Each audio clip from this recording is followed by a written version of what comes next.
নমস্কার বন্ধুরা, পরীক্ষার দিন পাঁচেক আগেই উচ্চ মাধ্যমিক শিক্ষা সংসদের সভাপতি চিরঞ্জীব ভট্টাচার্য বিশেষ একটি নোটিফিকেশন প্রকাশ করে দিয়েছে, যার মাধ্যমে আপনাদের পরীক্ষার প্রশ্নে এমসিকিউ এবং এসিকিউ নিয়ে বিশেষ ঘোষণা করে দেওয়া হয়েছে। প্রশ্নপত্রে এমসিকিউ এবং এসিকিউ থাকলে সে বিষয়ে আপনাদের কিভাবে তাকে আলোকপাত করতে হবে, কিভাবে আপনাদের উত্তর লিখতে হবে সেটা এখানে স্পষ্টত জানিয়ে দেওয়া হয়েছে। এবং বিশেষ কিছু পরীক্ষায় আপনাদের এসিকিউ আর থাকছে না, তার পরিবর্তে আপনাদের সেখানে কি লিখতে হবে, কেমনভাবে আপনাদের উত্তরপত্রে উত্তর লিখতে হবে সেই বিষয়ে স্পষ্টত জানিয়ে দেওয়া হয়েছে। বেশ কয়েকটা পরীক্ষাতে যেহেতু এসিকিউ থাকছে না, সেই জায়গায় আপনাদের কিন্তু সম্পূর্ণ ফাঁকা দিতে হবে, এবং যদি আপনারা সেখানে লেখেন তাহলে কিন্তু আপনাদের পরবর্তী উত্তর বাতিল হয়ে যেতে পারে।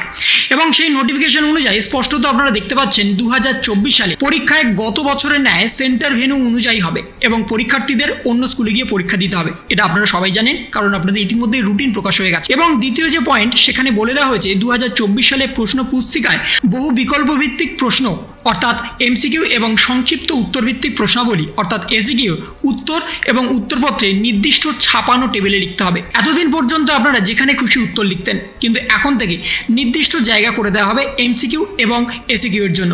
এমসিকিউ এর জন্য নির্দিষ্ট একটি টেবিল দিয়ে দেওয়া হবে, ঠিক সেই টেবিলের মধ্যে আপনাদের উত্তর যেমন লিখতে হবে, উত্তরের পাশে আপনাদের কিন্তু কোন উত্তরটা হচ্ছে সেটাও লিখতে হবে। অর্থাৎ যদি আপনারা একটা এক্সাম্পল দিই, যদি কোনো একটা প্রশ্নে 4টে অপশান আছে, শুধুমাত্র যদি আপনারা অপশানটা লিখে আসেন তাহলে কিন্তু হবে না, অপশানের সাথে কিন্তু আপনাদের ফুল উত্তরটাও লিখতে হবে, তাহলে কিন্তু সেই উত্তরটা সম্পূর্ণ হবে। শুধুমাত্র উত্তরের জায়গায় আপনারা যদি ABCD করে লিখে আসেন তাহলে কিন্তু সেটা অসম্পূর্ণ হয়ে যাবে। দ্বিতীয় যে পয়েন্ট, সেটা হচ্ছে যে সকল বিষয়ে প্রশ্নে কেবলমাত্র এমসিকিউ আছে কিন্তু এসিকিউ নেই, সেটা যে কোনো বিষয় হতে পারে। এখানে বিষয়গুলো উল্লেখও করে দিয়েছে। সেই বিষয়গুলির বেলায় শুধুমাত্র এমসিকিউ এর উত্তরপত্রের উপর নির্দিষ্ট ছাপানো টেবিলে লিখতে হবে।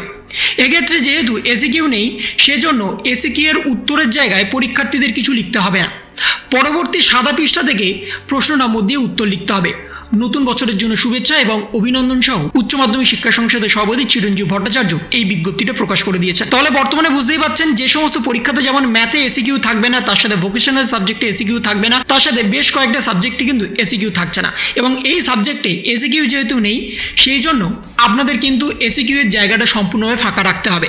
অর্থাৎ আপনাদের জন্য কিন্তু টেবিল করাই থাকবে উত্তরপত্রে, সেই টেবিলে কিন্তু আপনারা কোনো প্রশ্নের উত্তর দিতে পারবেন না। তার পরবর্তী পৃষ্ঠা থেকে আপনাদের জন্য সম্পূর্ণ উত্তর লেখার স্ট্রাকচার করে দেওয়া থাকবে এবং সেখানেই কিন্তু আপনাদের উত্তর লিখতে হবে। তাহলে 2024 সালে উত্তরপত্রে কিন্তু আপনাদের সমস্ত কিছু করতে হচ্ছে। যেখানে যে নির্দিষ্ট টেবিল থাকবে সেখানে সেই নির্দিষ্ট টেবিলের মধ্যেই আপনাদের নির্দিষ্ট উত্তর লিখতে হবে। তার বেশি লেখা যাবে না, তার কম লেখা যাবে না। যদি আপনারা এমসিকিউ এর জায়গায় এসিকিউ লেখেন তাহলে কিন্তু সম্পূর্ণ এমসিকিউটাই আপনাদের বাদ চলে যাবে, সেটা 10 নম্বর থাকুক বা 16 নম্বর থাকুক, পুরোটাই কিন্তু আপনাদের ক্যান্সেল হয়ে যাবে। নির্দিষ্ট টেবিলের মধ্যে উত্তর সহ এবং অপশন সহ আপনাদের লিখতে হবে। এবং যদি কোনো সাবজেক্টে এসিকিউ না থাকে তাহলে সেই টেবিলটা সম্পূর্ণভাবে বাতিল করে দিতে হবে, সেই টেবিলটা সম্পূর্ণভাবে সাদা রেখে দিতে হবে, সেখানে কোনো রকম উত্তর বা কোনো রকম পেন ঠেকানো যাবে না।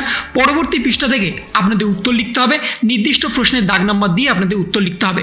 তো এই ছিল একটা ছোট্ট ইনফরমেশন আপনাদের সকলের জন্য। যদি আপনাদের ভিডিওটা ভালো লেগে থাকে তবে লাইক করুন, শেয়ার করুন এবং অবশ্যই সাবস্ক্রাইব করুন। তার পাশাপাশি আপনার মতামত কমেন্টের মাধ্যমে জানান। ভালো থাকুন, সুস্থ থাকুন, ধন্যবাদ।